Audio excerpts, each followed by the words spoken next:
I would like to call the school board meeting for October 15th, 2019 for the Des Moines Public Schools to order. Please take the roll. Mr. Barron. Here. Ms. Bradley. Here. Ms. Langford. Here. Ms. Ellsbernd. Here. Ms. Delagardelle.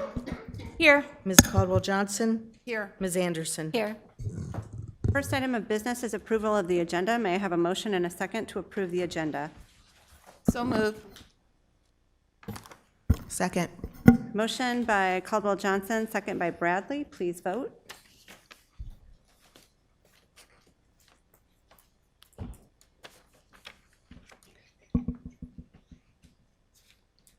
Everybody needs to vote. It didn't take. Yeah. Oop. Yep. Okay. Thank you. Vote is approved, 7-0. Next item on our agenda is approval of minutes for October 1st, 2019. May I have a motion and a second to approve the minutes? So moved. Second. Motion by Langford, second by Barron. Please vote. Motion passes 7-0. Next on the agenda are consent items. We allow any person the opportunity to speak to the board for up to 5 minutes following the presentation of an agenda item. If anyone wishes to speak to an agenda item, please go to the information desk to sign up. Remarks must be germane to the agenda, and we ask that you avoid reference to personalities and character attacks, as those types of comments serve no productive purpose. We appreciate your input. As a reminder to the board and public, the board will not engage in discussion or deliberation with a speaker regarding comments made to agenda items. Discussion and deliberation will remain among board members at the board table, with speakers' comments informing said discussion, deliberation, and determinations as deemed necessary. Ms. Langford, do you have the motion? I do. I move that the board approve the consent items in accordance with the recommended action for each item on the consent agenda, including bills previously authorized, certified, and approved for payment by the board secretary in the amount of $4,780,741.06. May I have a second? Any discussion? Okay, please vote. Motion passes 7-0. Next, we have a public hearing. Public hearing will come to order. Is there anyone wishing to speak to item E1, public hearing for auditorium upgrade at Weeks Middle School? Hearing no one, I'll close the public hearing. Dr. Ahart, would you please introduce the matter? I recommend the board review the proposed plans and specifications prepared by Studio Melee Architects, hold a public hearing, and approve the plans. May I please have a motion and a second to approve the public hearing and superintendent's recommendation? Second. Motion by Langford, second by Barron. Any questions or discussion? Please vote.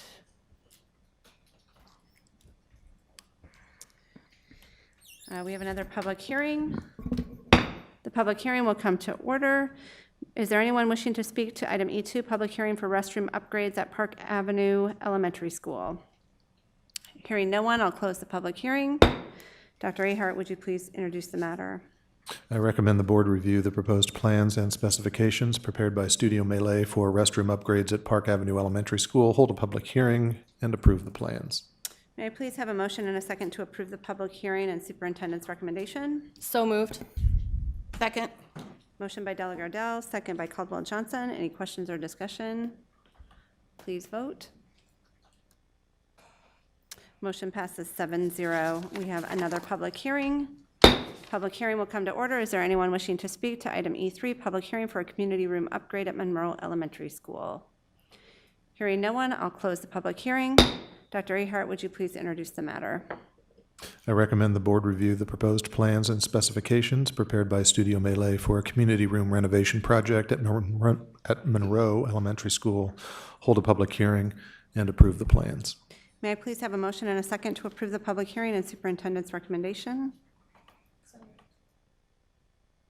Second. Motion by Anderson, second by Caldwell-Johnson. Any questions or discussion? Please vote. Motion passes 7-0. Next on our agenda is item F1, board policy updates. I'm going to turn this one over to Dr. Ahart to introduce. Yes, Board, you should have a rather meaty packet in front of you. It was, the least expensive way to copy this was to bind it the way it is. So you see Post-it note tabs there. So the idea behind this is a few things. The first is to clarify what the board has direct responsibility for in terms of policy required by code, in addition to the board governance policies that you've all adopted. So I would ask first that you turn to tab 2. Used to have a dog named Tab.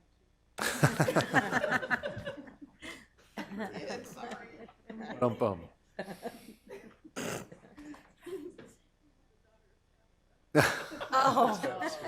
Very good.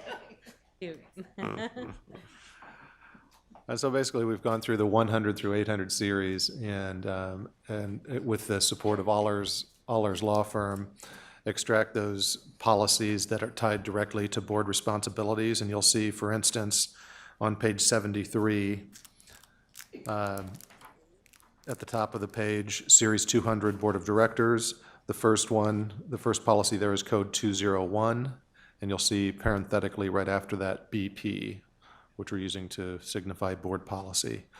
And then the rest of the policy reads just as it currently does on the website. And so this section, this tab 2 portion, is what we're proposing we add as an appendix to the policy manual. And if you would flip to tab 1, you will see all of the 1 through 800 series as they currently exist, with simply either a BP, meaning board policy, or AP, administrative policy, immediately after it. So the entire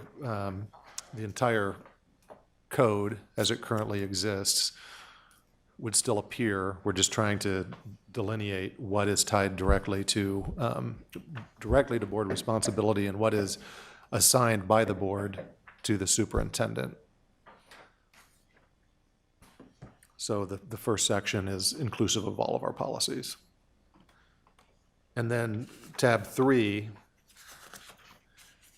there are several policies, 7 or 8, that in working with Allers, we are recommending that we just abandon, either because they're redundant with the board policy manual, or they're just no longer relevant to how the district does business.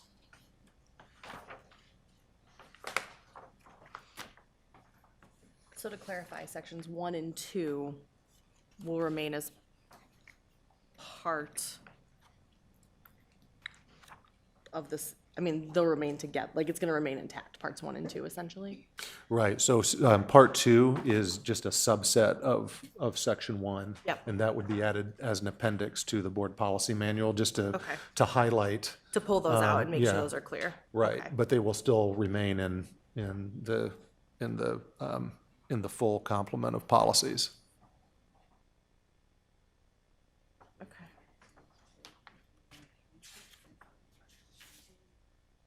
Yeah.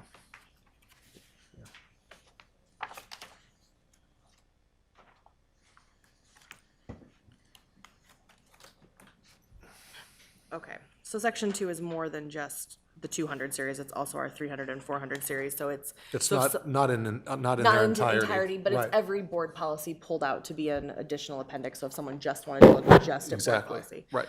Okay.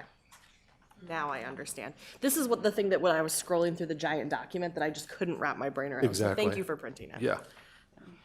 It's helpful. Does anybody else have other questions?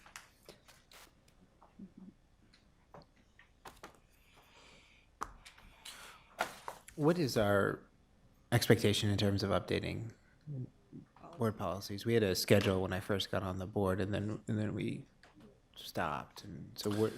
So the responsibility as if we make this change, everything outside of what's included in tab 2, would be the responsibility of the administration. And so we would cycle through and update those, and anytime we wanted to make a change, it would still come to the board for approval.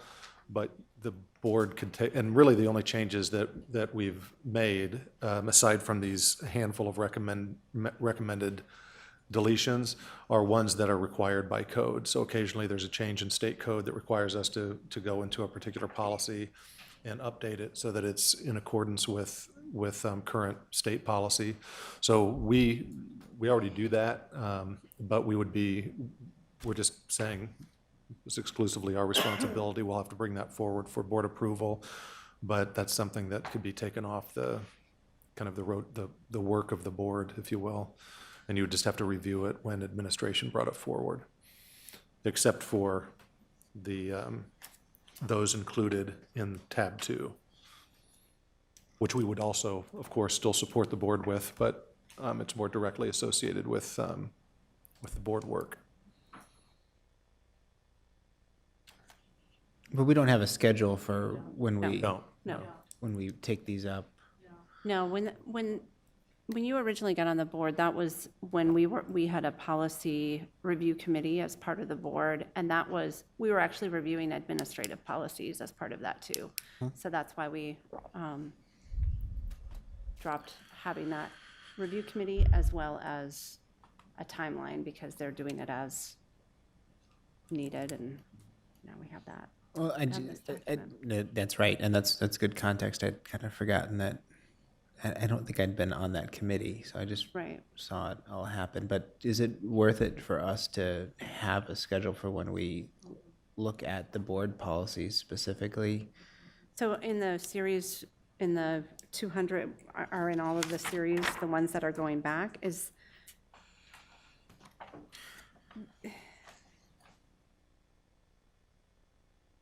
because if I'm thinking correctly, these board policies, the ones that you have marked BP, are board policies by statute, for Right. which we have governance policies, which we are constantly reviewing, that cover them. So are you thinking that we also need to go through those in each of the series on a regular basis, even though? I don't think we direct ourselves to consider our board policies. Well, I don't want to conflate terminology, but the policies within this manual are not something that I think the board is actively directed to consider very often. I think we live within our governance policies, and I think we're about to embark on even more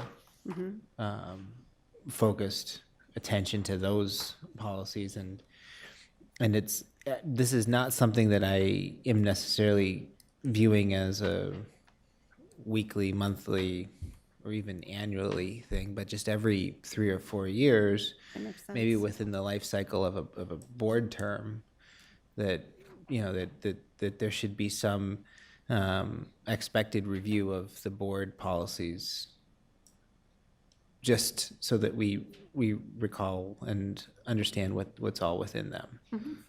I think that's reasonable to do that.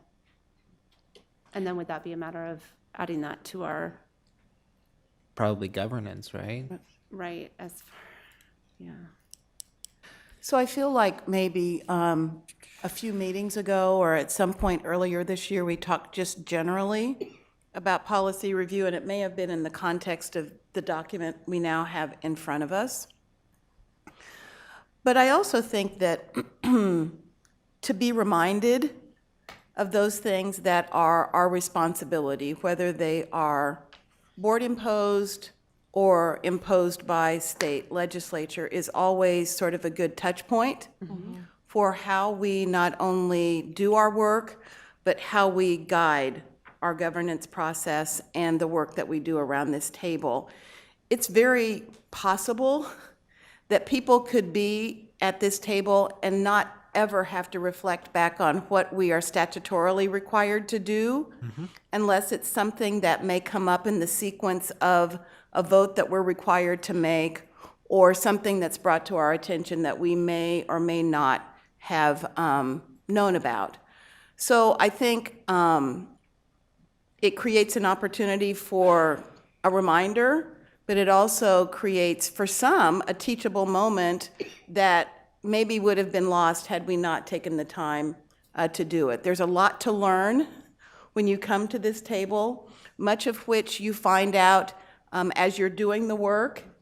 And so if there's a way that we could be more intentional about getting those policies in front of ourselves on a much more regular basis, I think it creates sort of the right tone and tenor for us to not only be responsible for what we're being asked to do, but also reflective on the decisions that we're being asked to make.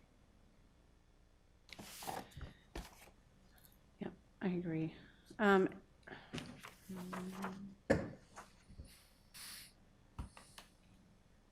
I can come up with a proposal to add to That would be board great.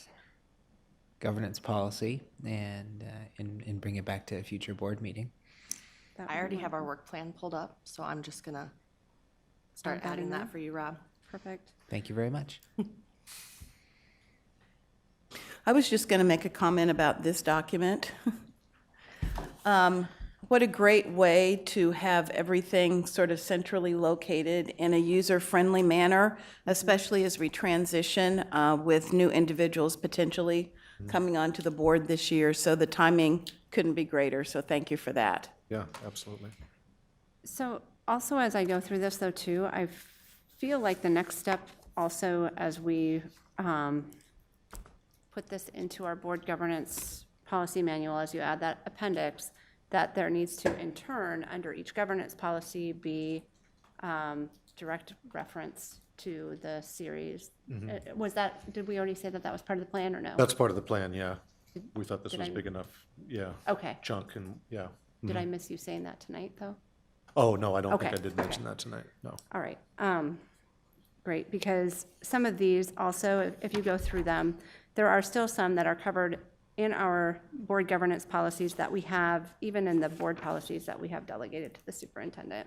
So just to make clear where each of those are, even though it's a board policy, some of it is still delegated, even though it's not. The other thing that's not clear in here is that we will be, when we repost these with the BPAP, we'll have a live link to state code.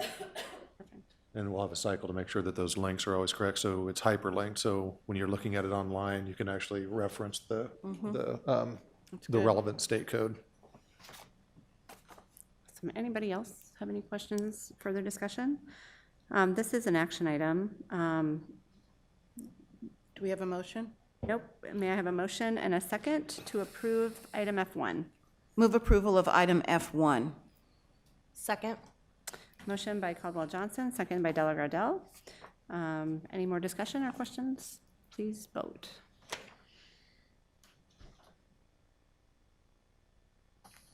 Motion passes 7-0. Thank you for this hefty amount of work.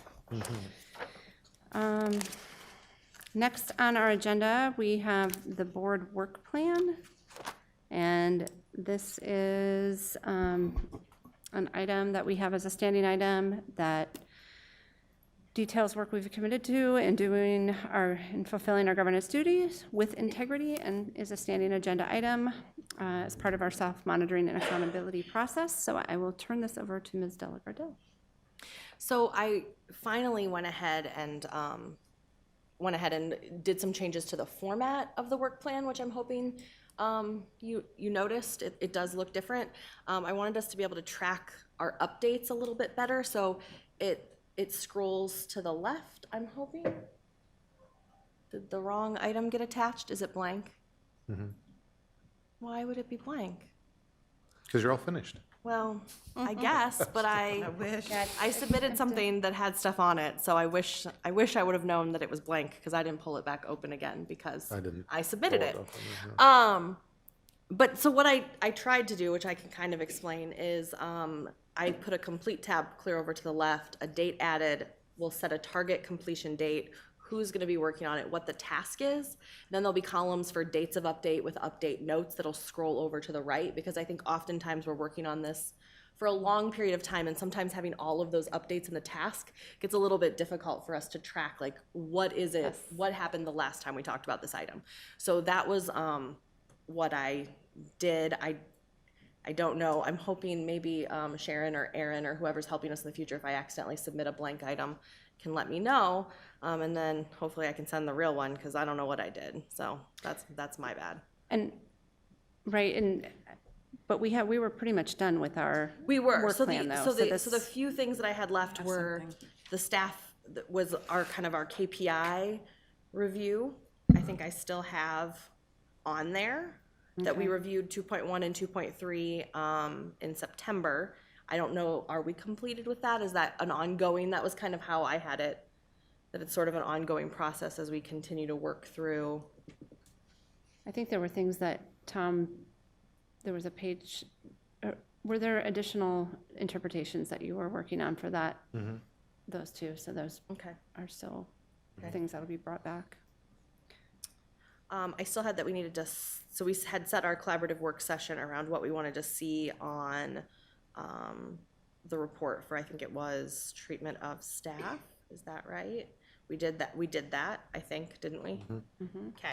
I think so. And then we still have our goal progress measures and our, what are the LPMs?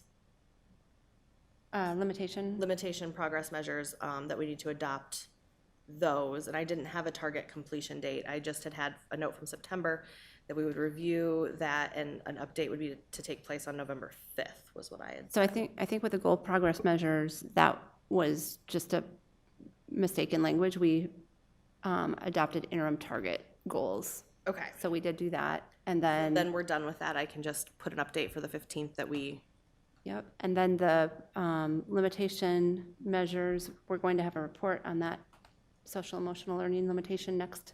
time. and we're actually, sorry, we're actually calling those interim progress. Target goals? Or Interim target goals? I think. Okay, so we have adopted these. Yes.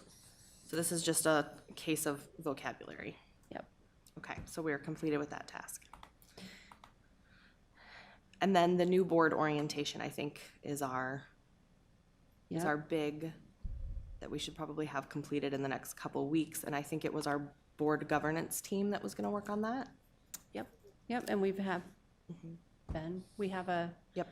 date for Lori set to do an overview with, after the election with Yeah. board can't members, I remember believe on what the was- 11th, Yep, so November 11th will be, which, that was just today that was confirmed, so information will go out sometime in the near future on that to everyone. And then the other thing I was going to mention too is as we, for our work session, we're going to be working through our student outcomes focused governance self-evaluation, which will probably help inform this work plan, because as we move through to target the next, which category we want to be in next, that'll, there might not be a lot more to add to the work plan other than those kind of items. So Right. that will really inform. yeah. I do have one. I was so excited about this new format. I apologize that you can't see it. So I did also add then the governance policy. Rob's going to write a governance policy to review. Rob, would you like to set a due date for yourself? I have a note to myself to work on it a week from Monday, so I can bring something. I can have something for the November. 5. Yes. Okay.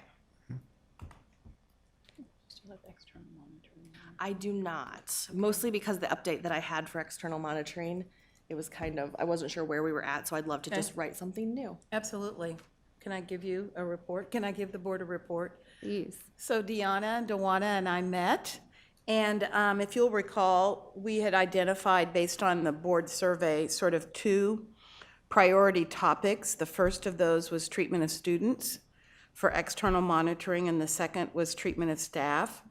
We focused the majority of our time, since our number 1 priority was on treatment of students, around options that we might advance for seeking some sort of feedback as part of an external monitoring process with our students. We tried to identify forums that already exist that we might be able to capitalize on, and then the creation of other opportunities for information exchange. So we talked about maybe utilizing the existing Youth Leadership Summit that's already part of the district's sort of activities.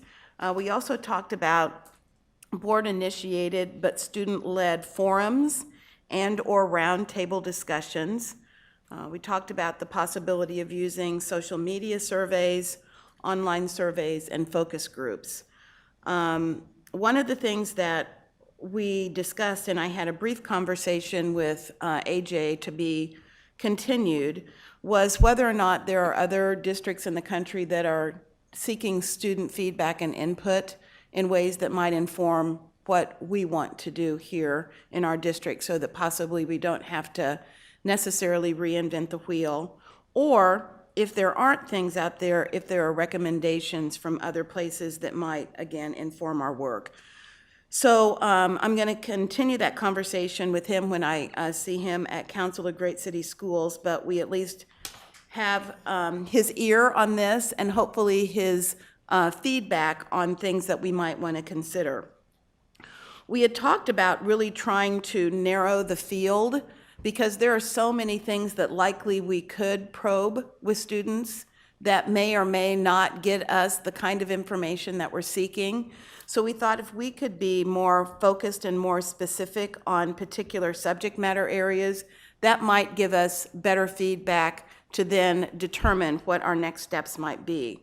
So we went back and looked at the Treatment of Students Monitoring Report. Thank you, Dewana. And the three areas that we thought might make sense for us to probe were just this notion around hopefulness, which is something that we consistently have received some information on. Also, getting feedback just on general school culture and climate, so what's happening in our buildings. And then finally, probing specific feedback around student achievement, what's helping, what's hindering, what we may wish to consider. So that's sort of a macro overview of what we discussed. We also talked about how we might schedule it in a way that gives us sort of a constant feedback loop. So we talked about possibly establishing sort of a touch point early in the first semester and utilizing that to sort of give us an opportunity to figure out what the concerns are, where we might be able to, during the school year, make some tweaks, and then come back and do a survey or some sort of focus group in the second semester at some point, so that we at least have an opportunity to say, this is where we started, this is maybe what happened in the middle, and this is what happened in the end, but making that a regular sort of loop so that we're constantly getting that feedback and building on it in a way that allows us to inform our decisions at this table. And we thought that there certainly could be an opportunity, based on the feedback that we're getting, to utilize some of that to inform budget discussions and budget decisions as well. So I think we have sort of a general framework for how we want to approach this. And hopefully, once I have more time with AJ to sort of fill in the blanks, we can then come back together and come back with a formal plan for how we want to proceed.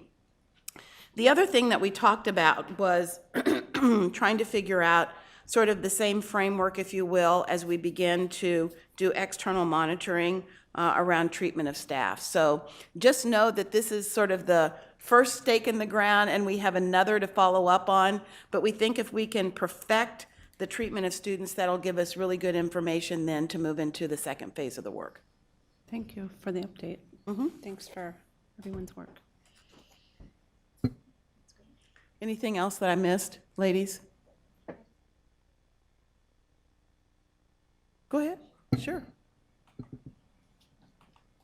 In that conversation, we were talking about the responses from the 360, and then we got the email shortly thereafter, which shows, so thank you for the follow-up and feedback. The one question that we had was, or I know that came up, in the 360 that we know won't be used for monitoring purposes, but was that just for executive level staff and board members, or did that go out to a cross-section of other staff and employees as well?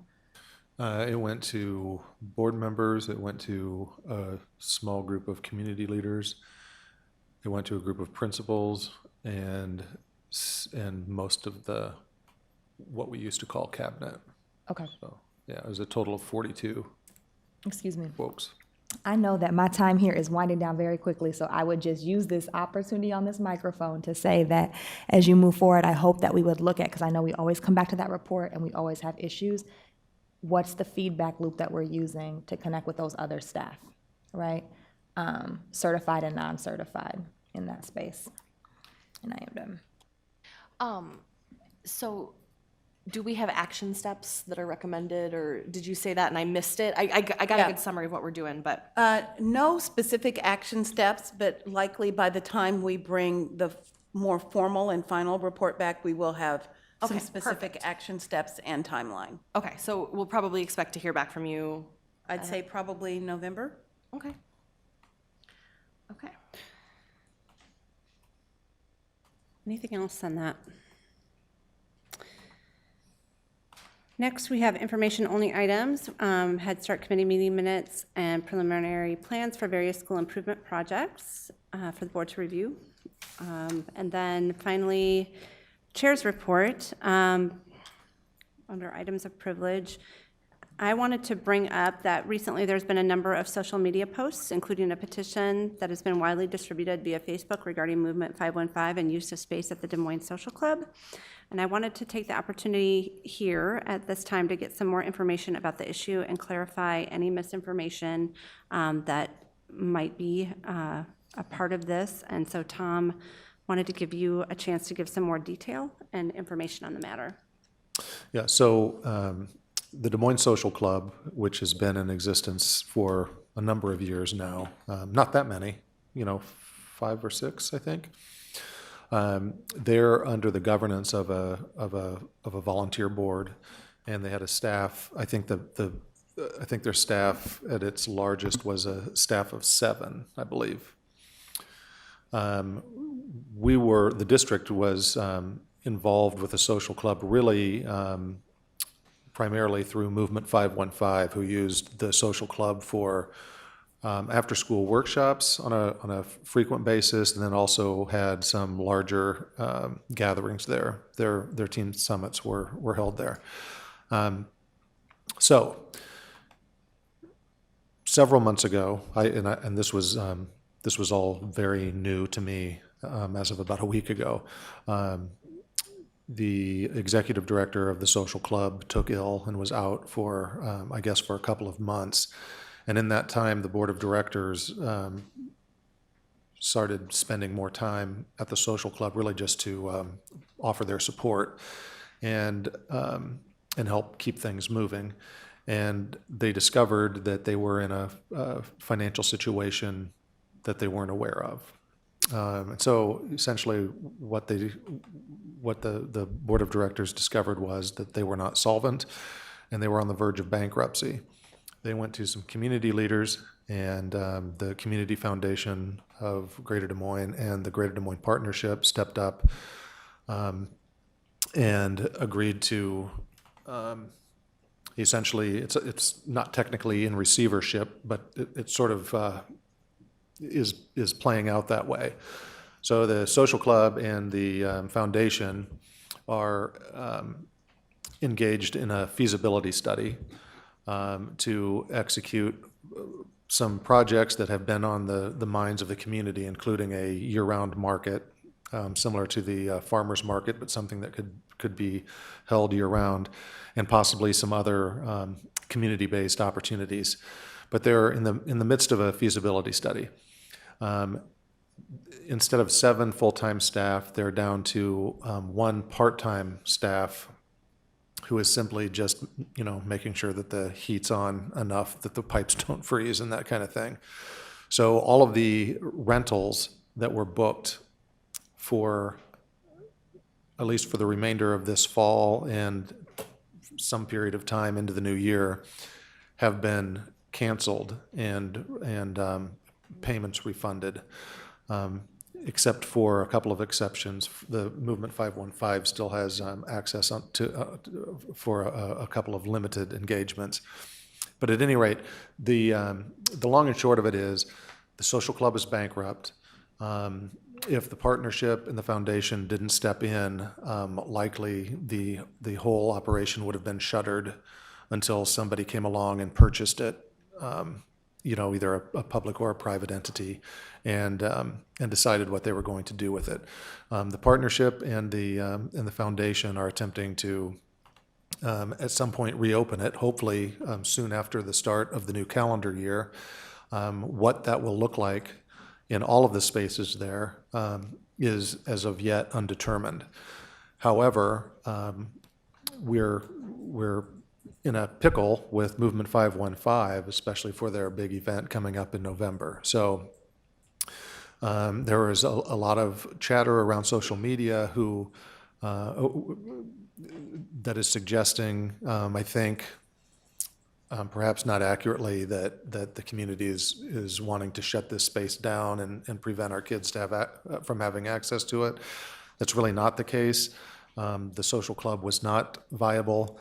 In an effort to make something, to make lemonade out of lemons, the foundation and the partnership stepped in. Unfortunately, they had a very short timeline to communicate with those organizations, including Movement 515, who had intended to use that venue, that they needed to find other arrangements.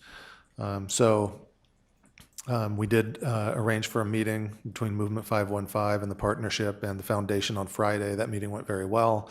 Both those organizations are helping us find an alternate location, including some additional resources to make sure that the November event goes off successfully, even though it won't be at the social club, which is the desired location.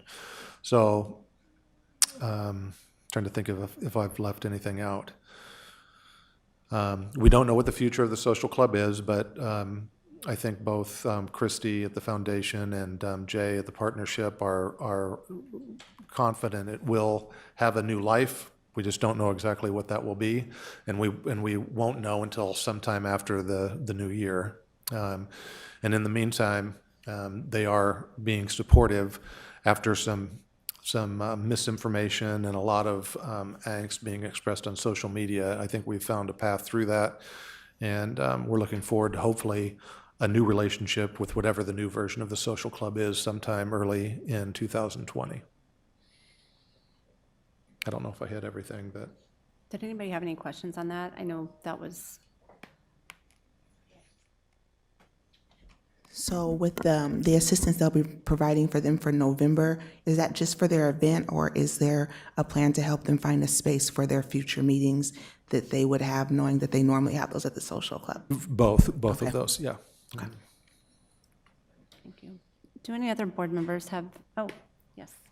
And I know I've been emailing with you, Tom, about this, but because this is like our movement and something that we're so proud of as a district, we will tell, I'm just wondering, I guess as a board member, I just want to make sure that we're doing everything that we need to do to make sure, recognizing there's other people involved in this space, that they have the space they need moving forward, right? To do all the incredible work that they do with our students.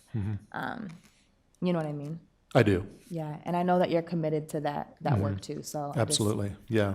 Yeah, and unfortunately, I was not the first to find out about this. I Yeah. think they went directly to the names that were on, the individual contracts, and so I didn't find out as soon as I would have. I think we've corrected that for the future.